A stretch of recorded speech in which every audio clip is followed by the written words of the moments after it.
পৃথিবীর প্রাচীনতম ধর্ম কোনটি? মানুষের আত্মিক জাগরণের যাত্রা শুরু হয়েছিল কোনো বিশ্বাসের মাধ্যমে।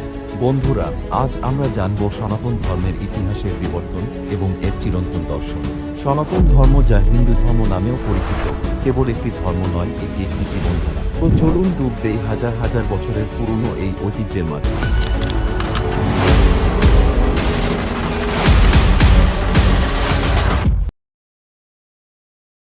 হরে কৃষ্ণ।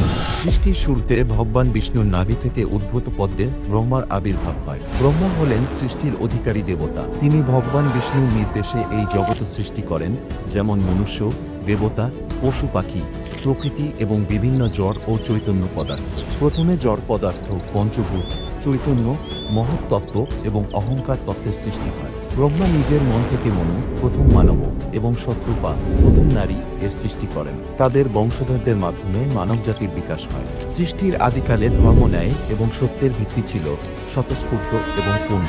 তখন কোনো পাপ, দুঃখ বা কলুষতা ছিল না। প্রতিটি জীব নিজস্ব ধর্ম অনুসরণ করত এবং কোনো বাহ্যিক নিয়ন্ত্রণের প্রয়োজন ছিল না। সৃষ্টির প্রাথমিক পর্যায়ে দেবতারা এবং ঋষিরা যেমন সপ্তর্ষি জগৎ পরিচালনার দায়িত্ব পালন করতেন। ব্রহ্মা, বিষ্ণু এবং মহেশ্বর ত্রিমূর্তি হিসেবে সমগ্র সৃষ্টিকে শাসন ও পরিচালনা করতেন। আজ থেকে প্রায় ৩৮,৯৩,১২৭ বছর পূর্বে উৎপত্তি হয়েছিল সনাতন ধর্মের ইতিহাস। সত্য যুগ শুরুর মধ্য দিয়ে। আর সত্য যুগের আগে জগৎ পরিচালিত হতো ব্রহ্মা, বিষ্ণু ও মহেশ্বরের মাধ্যমে এবং ধর্ম স্বাভাবিক অবস্থায় বজায় ছিল। জীব ও প্রকৃতি তাদের নিজস্ব ধর্ম বা দায়িত্ব পালন করত এবং সমস্ত কিছু শৃঙ্খলার মধ্যে ছিল। এটি ছিল এক স্বতঃস্ফূর্ত ও নির্মল সময়। সনাতন শব্দের অর্থ হল চিরন্তন বা শাশ্বত। এটি এমন একটি বিশ্বাস ব্যবস্থা যা শুরু বা প্রতিষ্ঠাতা নির্দিষ্ট করা সম্ভব নয়। এটি কেবল ভারত ভূমির মধ্যেই সীমাবদ্ধ নয়, বরং সমগ্র বিশ্বে ছড়িয়ে পড়েছে। সনাতন ধর্মের মূল গ্রন্থ হল বেদ, আর এই ধর্মের ভিত্তি হল বেদে লিখিত মন্ত্র, আচার এবং দর্শন।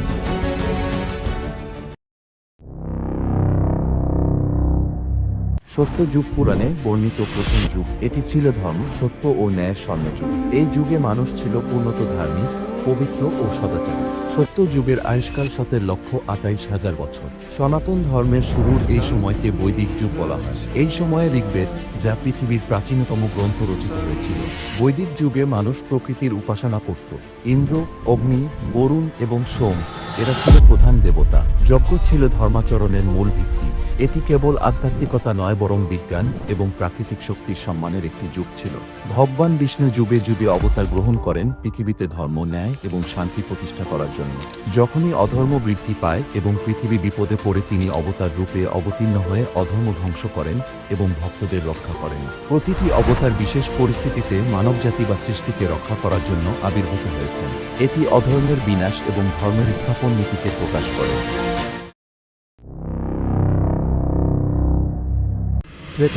ত্রেতা যুগ সত্য যুগের পরবর্তী যুগ, যেখানে ধর্মের স্তম্ভ কিছুটা দুর্বল হয়ে ৪ ভাগের ৩ ভাগে দাঁড়ায়। এই যুগেই ঘটে যায় ভগবান শ্রীরামের মতো মহাপুরুষের আবির্ভাব। ত্রেতা যুগে দানব ও অসুররা ধর্মের পথে বাধা সৃষ্টি করতে শুরু করে। এই যুগে ভগবান বিষ্ণু রামচন্দ্র রূপে জন্ম নিয়ে তাদের দমন করেন। রামের চরিত্র আমাদের শিক্ষা দেয় ধর্ম, কর্তব্য, সততা ও আত্মত্যাগের মূল্য। রামায়ণের কাহিনীতে এই যুগের ন্যায় ও অধর্মের দ্বন্দ্ব চিত্রিত হয়েছে। এ যুগে রাম রাবণের যুদ্ধ শুধু এক যুদ্ধে সীমাবদ্ধ নয়, এটি ন্যায় ও অধর্মের চিরন্তন লড়াইয়ের প্রতীক। অবশেষে রামের জয় এবং ধর্মের প্রতিষ্ঠা হয়। ত্রেতা যুগের আয়ুষ্কাল ১২,৯৬,০০০ বছর।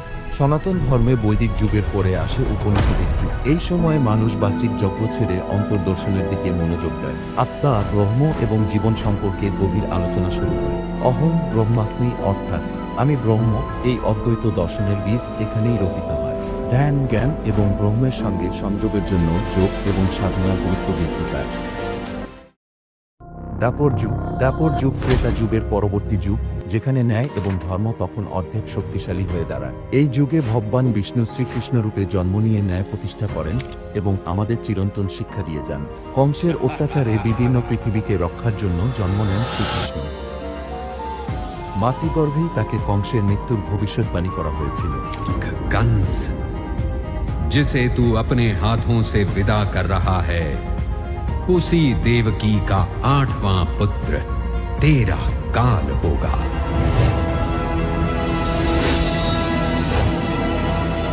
সেই জন্য তিনি কারাগারে জন্মগ্রহণ করেও অলৌকিকভাবে গোকুলে পৌঁছান। গোকুলে কৃষ্ণের লীলায় ফুটে ওঠে ভগবানের প্রেমময় রূপ। তার বাল্যকালের প্রতিটি ঘটনা আমাদের শেখায় ঈশ্বরের প্রতি অপরিমেয় ভক্তি এবং জীবনের সরলতা।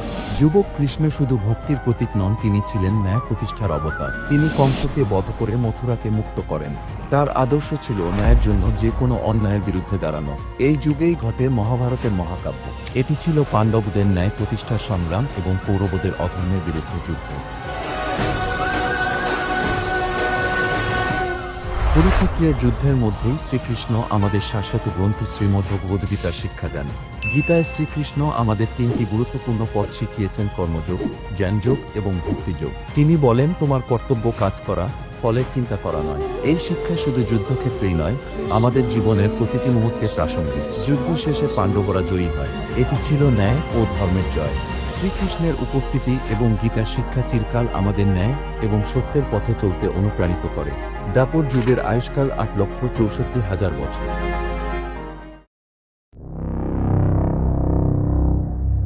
কলিযুগ পুরাণে বর্ণিত চতুর্থ এবং শেষ যুগ। ধর্ম তখন দুর্বল হয়ে এক ভাগে নেমে আসে।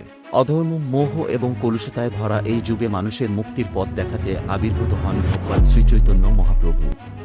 কলিযুগে ধর্মের শক্তি ক্ষীণ হয়ে পড়ে, মানুষের মন দুর্বল হয় আর অধর্মের আধিপত্য বেড়ে যায়। কিন্তু এমন এক অন্ধকার সময়ে ভগবান কৃষ্ণ নিজেই চৈতন্য মহাপ্রভু রূপে আবির্ভূত হন, ভক্তির সহজ পথ দেখাতে। 1486 খ্রিস্টাব্দে বাংলার নবদ্বীপে জন্ম নেন শ্রীচৈতন্য মহাপ্রভু। তাকে গৌরাঙ্গ বা সোনালী রঙের কৃষ্ণ বলা হয়। তিনি হরে কৃষ্ণ মহানামের মাধ্যমে কলিযুগের মানুষের জন্য মুক্তির সহজ পথ দেখান। মহাপ্রভু শিখিয়েছেন, কলিযুগে ঈশ্বরকে পাওয়ার সর্বোত্তম পথ হল হরে কৃষ্ণ মহামন্ত্র জপ করা। হরে কৃষ্ণ কৃষ্ণ কৃষ্ণ হরে হরে, হরে রাম রাম রাম হরে হরে। মহাপ্রভুর প্রধান শিষ্যরা ছিলেন স্বর্গস্বামী, শ্রীরূপ, শ্রী সনাতন, শ্রীজীব, শ্রীগোপাল ভট্ট, শ্রীরঘুনাথ দাস এবং শ্রীরঘুনাথ ভট্ট। তারা ভক্তি বা শুদ্ধ প্রেমের শিক্ষা পৃথিবীতে ছড়িয়ে দেন। মহাপ্রভুর পথ ছিল পঞ্চতত্ত্ব দ্বারা পরিচালিত। শ্রীকৃষ্ণ তার শক্তি এবং ভক্তদের মিলিত ঐক্য। এদের মাধ্যমে তিনি ভক্তির আন্দোলন গড়ে তোলেন। কলিযুগের মানুষের জন্য শ্রীচৈতন্য মহাপ্রভু ভক্তি যোগকে সহজ করে তোলেন। জপ, কীর্তন আর প্রেম ভক্তি, এই তিনের মাধ্যমে ঈশ্বরের সঙ্গে সম্পর্ক স্থাপন সম্ভব। মহাপ্রভুর জীবন কাহিনী চৈতন্য চরিতামৃত এ লিপিবদ্ধ। এটি ভক্তি, প্রেম এবং শ্রীকৃষ্ণের প্রতি আত্মসমর্পণের অনন্য গ্রন্থ। কলিযুগের অন্ধকারে মহাপ্রভুর মহানাম এক চিরন্তন আলোকবর্তিকা। কলিযুগের আয়ুষ্কাল 4,32,000 বছর, আর আমরা কলিযুগের 5,127তম বছর অতিবাহিত করছি। আজকের যুগে সনাতন ধর্ম শুধু আচার উপাসনায় সীমাবদ্ধ নয়, এটি যোগ, ধ্যান এবং আধ্যাত্মিক জ্ঞানের মাধ্যমে সারা বিশ্বের মানুষের জীবনকে প্রভাবিত করছে। সনাতন ধর্মের মূল দর্শন হল সত্য, অহিংসা এবং সব জীবের প্রতি সমান দৃষ্টি। সনাতন ধর্ম কেবল একটি ধর্ম নয়, এটি এক জীবন দর্শন। এর প্রাচীন ইতিহাস এবং বৈচিত্র্যময় দর্শন আজও আমাদের অনুপ্রাণিত করে। আপনাদের কি মনে হয় এই ধর্মের কোনো দিকটি সবচেয়ে আকর্ষণীয়? কমেন্টে জানাতে ভুলবেন না এবং আমাদের চ্যানেলটি সাবস্ক্রাইব করে সনাতন ধর্মের আরও অনেক অজানা দিক জানতে থাকুন। ধন্যবাদ। হরে কৃষ্ণ।